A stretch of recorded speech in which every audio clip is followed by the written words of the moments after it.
Hello friends, lovely বংসের আর একটা video নিয়ে চলে এলাম তোমাদের সামনে। আশা করছি আমাদের ভিডিওগুলো তোমাদের ভালোই লাগছে। আজকে তোমাদের সাথে শেয়ার করছি যে আমরা ঈদের দিনে কি কি খেয়েছি, কীরকম মজা করেছি। প্রথমে তো কতগুলো ফটোশ্যুট করে নিয়েছি, কারণ একটা ফেস্টিভ্যাল, সেখানে ফটোশ্যুট না করলে হয়। তারপরে চলে এলাম খাবার দাবারে।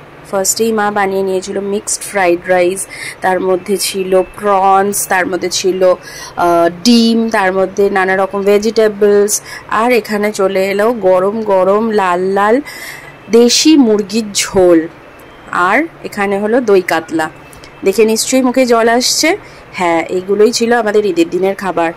এই যে চলে এলাম পুরো ফুল প্লেট নিয়ে, যেখানে ছিল মিক্সড ফ্রাইড রাইস, আলু ভাজা, পটল ভাজা, সব নিয়ে সবাই মিলে একসাথে খেতে বসে গিয়েছিলাম। একটা ফেস্টিভ্যালের দিনে সবার সাথে একসাথে বসে খাওয়ার মজাটাই আলাদা। সকলে থাকলে মজাটা আরও দ্বিগুণ হয়ে যায়। এই যে খেতে খেতে তার সাথে নিয়েছিলাম অবভিয়াসলি স্যালাড ছাড়া খাওয়াটা একটু যেন ইনকমপ্লিট লাগে। আর এই যে একটা বড় সাইজের দই কাতলা নিয়েছিলাম, খেতে দারুণ হয়েছিল।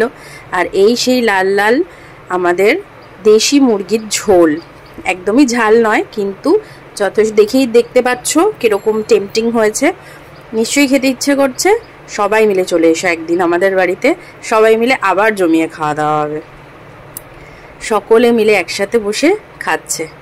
এই ছিল আমাদের ঈদের দিনের খাওয়া। আর লাস্ট পাতে ছিল সিমুই, কিন্তু সিমুইটা খেয়ে নিয়ে তারপরে তার ভিডিওটা দিয়েছি। একদমই তার ভিডিওটা আগে আমার করতে মনে নেই। Thank you, tata, bye by.